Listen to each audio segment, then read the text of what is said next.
moving on.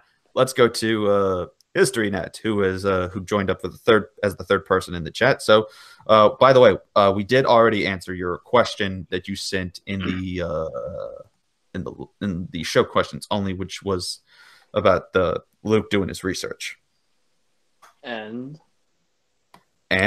much like this has been addressed multiple times by scholars on shows and such, what it is that simply he's deciding to address his own specific aspect and point, and he doesn't say that he interviewed every individual that was ever there, but he interviewed some people and such, and he's deciding to focus on a certain aspect for his gospel. But he tried to be as careful as he could and got all the information that was in Mark and Matthew. Well, that's the thing. That's assuming, particularly that he's born. This is, of course, gets into source criticism and such in New Testament works. So, again, it depends on how you approach the subject, because there's, of course, different theories on that. It's almost universally accepted that the Matthew and Luke got their information, right, just because they good chunk of their information from Mark. Right, but just because it's a universal acceptance doesn't automatically mean that it's true, because it's also in the academia circles universally accepted that the Exodus didn't happen. But of course, I would disagree with that, and so would you. I mean, it stands to reason that they would get their information from Mark, since they almost repeat each other word verbatim.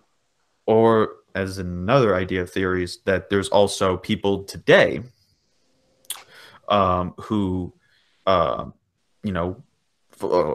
people today would point out that all it is that Luke is just remembering the same, or that Luke is getting information from other people, not necessarily Mark, but just other people, and they remember what Mark wrote. But don't you think that turning water into wine and raising Lazarus from the dead would have been among the most known of his miracles? Well, probably, but again, that wouldn't be the purpose that he's trying to relay the whole thing.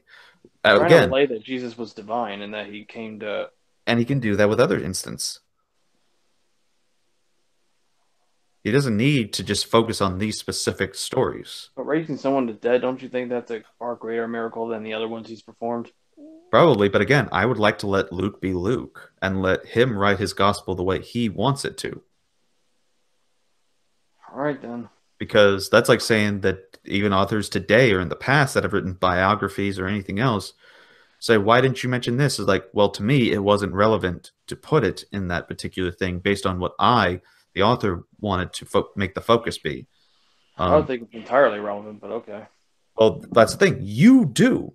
But for example, there's a new church history book that come out that I got for Christmas.